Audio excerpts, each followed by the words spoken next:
ایمان صرف معجزہ ملنے کا نام نہیں بلکہ مشکل وقت میں خدا کی مرضی پر سر جھکانے کا نام ہے۔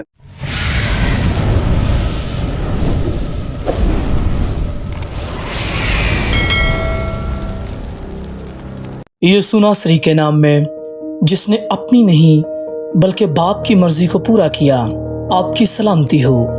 میرا نام ادیب شہزاد ہے اور آج کی ڈیووشنل تھاٹ ایک ایسے موضوع پر ہے جو ہر ایک ایماندار کی زندگی کی بنیاد ہے، اور وہ موضوع ہے خدا کی مرضی پر بھروسہ کرنا کیوں ضروری ہے۔ انسان اپنی زندگی کے لیے بہت سے منصوبے بناتا ہے۔ ہم چاہتے ہیں کہ ہر چیز ہماری خواہش کے مطابق ہو، ہمارے خواب پورے ہوں، راستے آسان ہوں، مشکلات ہم سے دور رہیں، لیکن زندگی ہمیشہ ہماری مرضی کے مطابق نہیں چلتی۔ کبھی اچانک دروازے بند ہو جاتے ہیں، کبھی دعائیں دیر سے قبول ہوتی ہیں، اور کبھی حالات اتنے مشکل ہو جاتے ہیں کہ انسان ٹوٹنے لگتا ہے۔ ایسے لمحوں میں سب سے بڑا سوال یہی ہوتا ہے، کیا خدا واقعہ ہی میری فکر کرتا ہے؟ بائبل ہمیں سکھاتی ہے کہ خدا کی مرضی ہمیشہ کامل، پاک اور ہمارے فائدے کے لیے ہوتی ہے۔ رومیو کے نام لکھا گیا پولس رسول کا خط 8ویں باب اور 28ویں آیت میں لکھا ہے، اور ہم کو معلوم ہے کہ سب چیزیں مل کر خدا سے محبت رکھنے والوں کے لیے بھلائی پیدا کرتی ہیں۔ آمین۔ اس کا مطلب یہ نہیں کہ ہر حال آسان ہوگا، بلکہ یہ کہ خدا ہر حال میں ہمارے ساتھ ہوگا۔ بعض اوقات ہم صرف اپنے آنسو دیکھتے ہیں، لیکن خدا اس مقصد کو دیکھ رہا ہوتا ہے جو ان آنسوؤں کے پیچھے چھپا ہے۔ ہم وقتی درد محسوس کرتے ہیں، مگر خدا ابدی برکت تیار کر رہا ہوتا ہے۔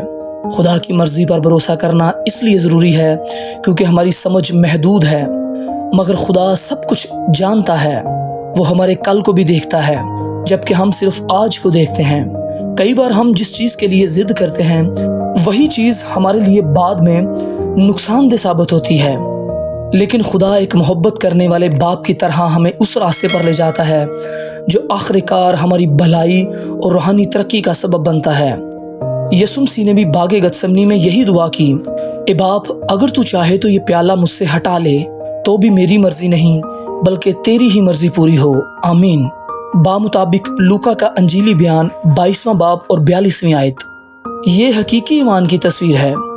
ایمان صرف معجزہ ملنے کا نام نہیں بلکہ مشکل وقت میں خدا کی مرضی پر سر جھکانے کا نام ہے۔ جب ہم خدا کی مرضی پر بھروسہ کرتے ہیں تو ہمارے دل میں سکون پیدا ہوتا ہے۔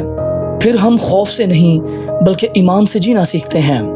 ہم جان لیتے ہیں کہ اگر دروازہ بند ہوا تو خدا اس سے بہتر دروازہ کھولنے والا ہے۔ اگر انتظار لمبا ہو گیا تو خدا کی تیاری ابھی جاری ہے۔ آج شاید آپ کسی آزمائش، بے چینی یا مایوسی سے گزر رہے ہوں، یا آپ کی دعائیں ابھی تک پوری نہیں ہوئیں، تو یاد رکھیں، خدا خاموش ہو سکتا ہے مگر غیر حاضر نہیں۔ آئیے آج اپنے دل سے یہ کہیں، اے خداوند، میں ہر بات نہیں سمجھتا، مگر میں تجھ پر بھروسہ کرتا ہوں، کیونکہ تیری مرضی میری زندگی کے لیے بہترین ہے۔ میری دعا ہے کہ خدا آپ کو اپنی کامل سلامتی، حکمت اور مضبوط ایمان سے بھر دے۔ آمین۔